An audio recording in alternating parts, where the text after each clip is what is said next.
P, P&L and P&L, balance cash flow. sheet, Cash. cash flow. Any other answers or is that done? Equity. And balance also there. No, trial balance is not part of financial statement. P&L, balance sheet, cash flow statement, statement of changes in equity, and there is one more.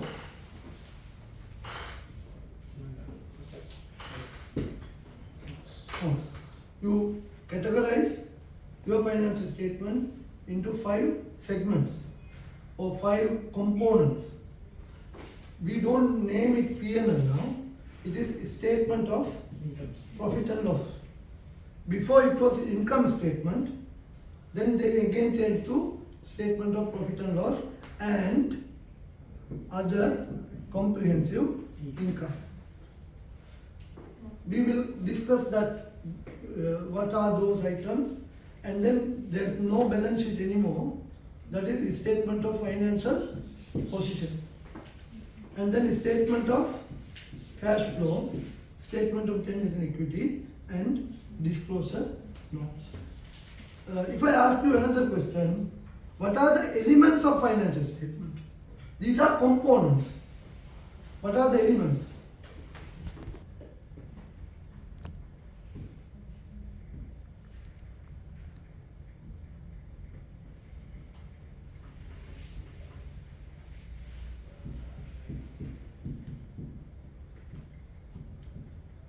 One, two, three, four, 5. These are elements. You see, if you combine these two along with this, meaning 1, 2, 3, if you combine these 3 together, that becomes your statement of financial position. And if you combine these two, that becomes your statement of profit and loss and other comprehensive.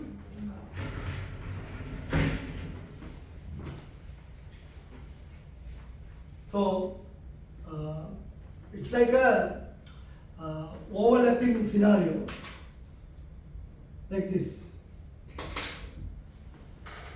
You take the same financial statement. Can we have a financial statement here?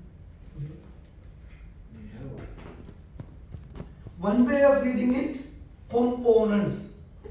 Statement of profit and loss, statement of financial position, statement of cash flow, statement of changes in equity, and notes.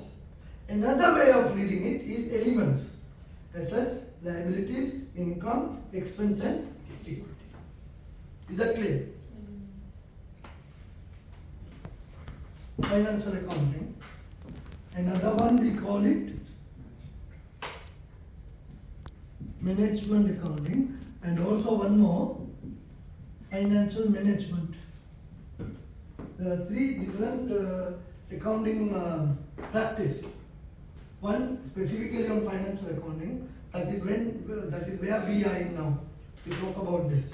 Management accounting actually has a subheading, cost accounting also. So financial accounting, cost accounting, management accounting, and financial management. Now financial accounting, this is the life of us, debit and credit. To find out where the debit goes and where the credit goes, and what is the voucher, what is supporting document, what is petty cash, what is receivable, payable, in that life. Whereas, what do you think of management accounting? Input data from this financial For what purpose? decision Decision making. Using the historical, current, and future relevant business data, and prepare financial information for the purpose of aiding the decision makers.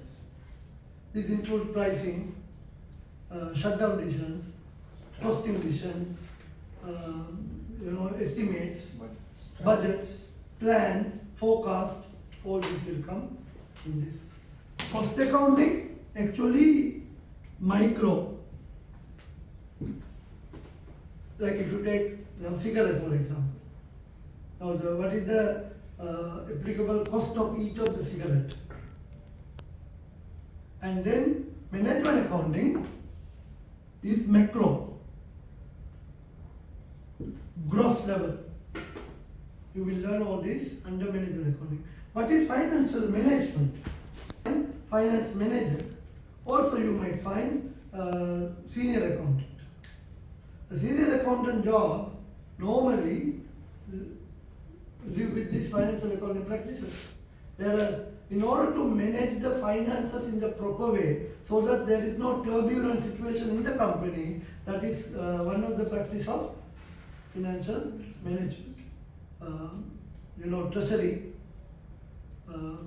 fund balances, planning the cash flow, timely payment of salaries and other overheads.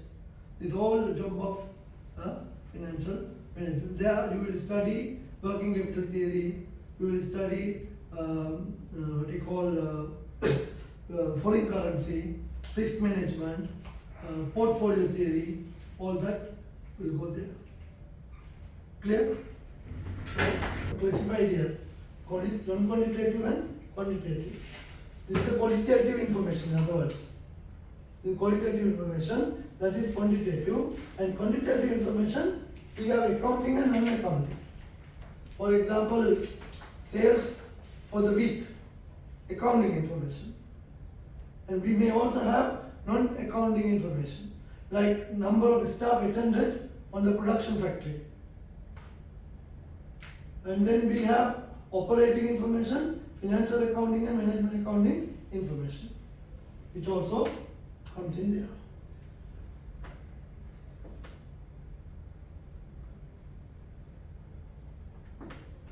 I'm skipping this. So we discussed this already in the first class. So what is planning? There's a very famous saying, no?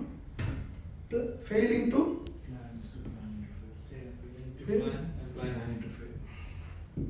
is planning to fail.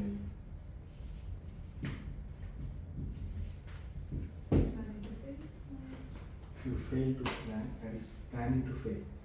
Yes, this is a very famous golden phrase. Everyday life, we do have a plan for each day. When you get up from your home and then move into office, and then you have that day plan. Without plan, you are operating, that means it's quite dangerous. Planning is a very open term, very gross, very broad. Whereas then you can subside that into next level budget. Planning is for big territory, maybe 3 years, 5 years, 10 years. Whereas budget is actually for 1 year. So every year we need to have a proper budget, and then that can be segmented into different headings. So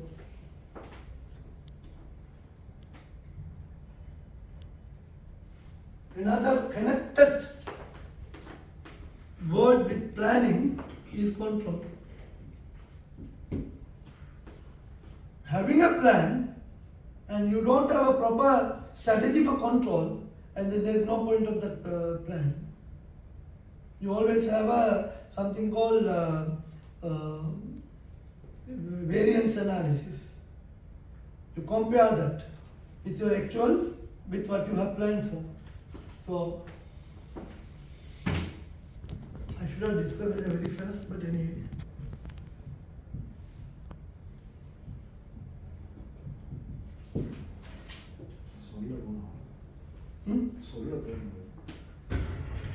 Accounting concepts. See, I asked you a different question, engineering question. Assume you all are engineers here, and I am a very beautiful architect, build this house. I have a chimney also, and a door of course, and 2 windows. Now the structure is ready. Now from looking at this house, what you don't see here, but is still very important. Ceiling. Scenery? Column. Column where?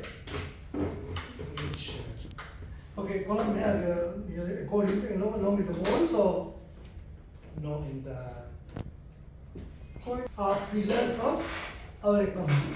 But I think the very first accounting concept in an accounting class, if you are attending a theory accounting class, first time in your life, what will be the first thing the teacher will be teaching you?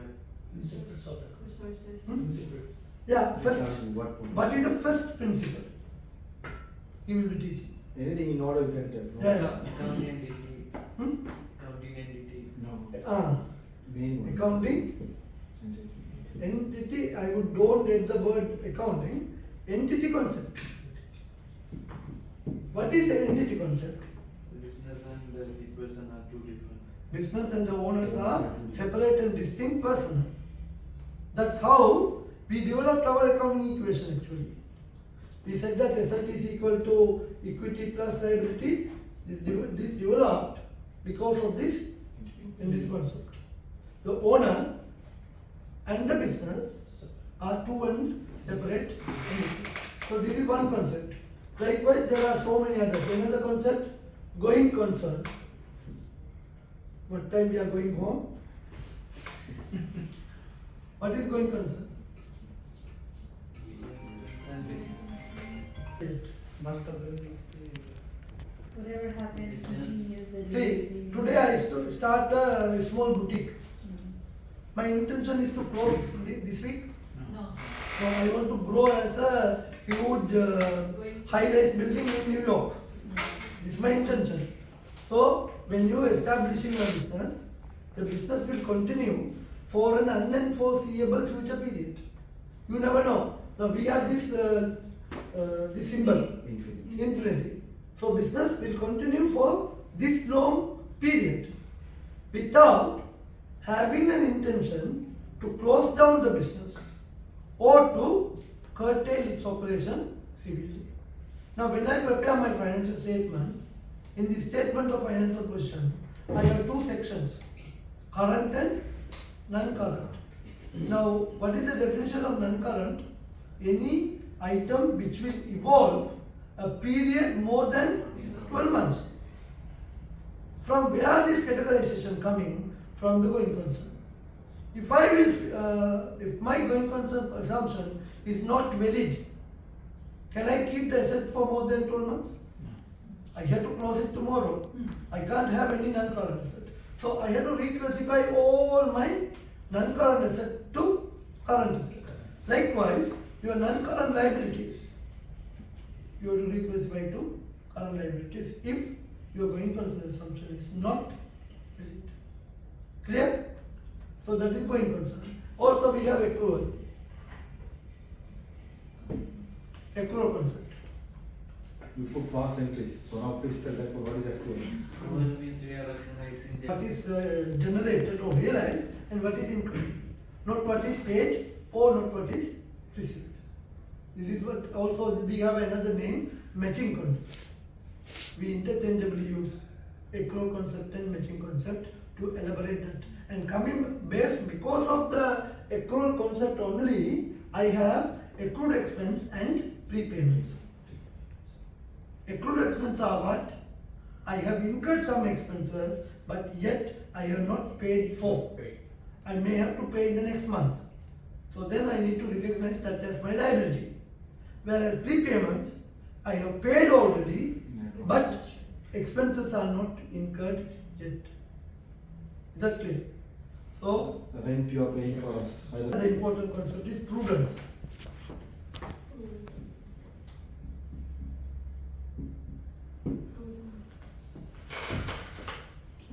What is prudence? State, assets and income.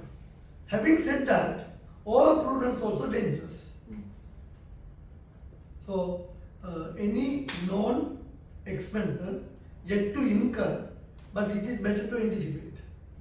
Whereas any known income, until it is realized in monetary terms, you should never be recording it. This is what the prudence is. To keep, we call it prudent practice, prudent financial reporting. So then only our financial statement will reflect the true picture. Can you tell one thing? What we didn't do here last. If, let's say, year end is now year end is approaching, And you know that 31st December, many people have this 31st night. And then you know, if you to organize such an event, there are so much of expenses to come. You are, let's say, 1st of November now. You are 1st of November 2023, and you for sure know that this is going to happen, but no certain degree of confirmation. But yet you are knowing that. So following the prudence practice, it is allowed you to make a provision for this. So that is prudence. And also consistency concept. You have to be consistent in your financial practice. And sometimes what happens is 2021 you measure your inventory using FIFO, 2022 you measure the inventory using weighted average. Then you are then violating the consistency. Then you have to restate the financial statements. So because and also historical cost concept, money measurement concept, and so on. That book what I shared has a very detailed discussion on accounting concepts. Please read that very properly. When we going to talk about IFRS, the first thing that we need to discuss about framework for financial reporting. In framework for financial reporting, there are some underlying principles, underlying assumptions, only two assumptions. One is going concern, one is accrual. These two are the only two assumptions used by framework for financial reporting. It's like the Bible. Now what is framework is, when I have, like for example, accounting for fixed asset, I have one standard, IAS 16. Let's say suddenly accounting for lottery, I'm just bringing some example from the sky. There is no such standard at the moment in these standards. So any new item, you need to think of developing a new standard. First thing you follow the framework, something like that. So the framework comes up with two principles or assumptions, and there is something called qualitative characteristics. A financial statement must have qualitative characteristics. One of the qualitative characteristics are relevance. It should be relevant, and it also, the other qualitative characteristic is what do you call that? Yeah, the three: timeliness. Fair. One is I'll give you the term. True and fair, timeliness, and completeness. These are the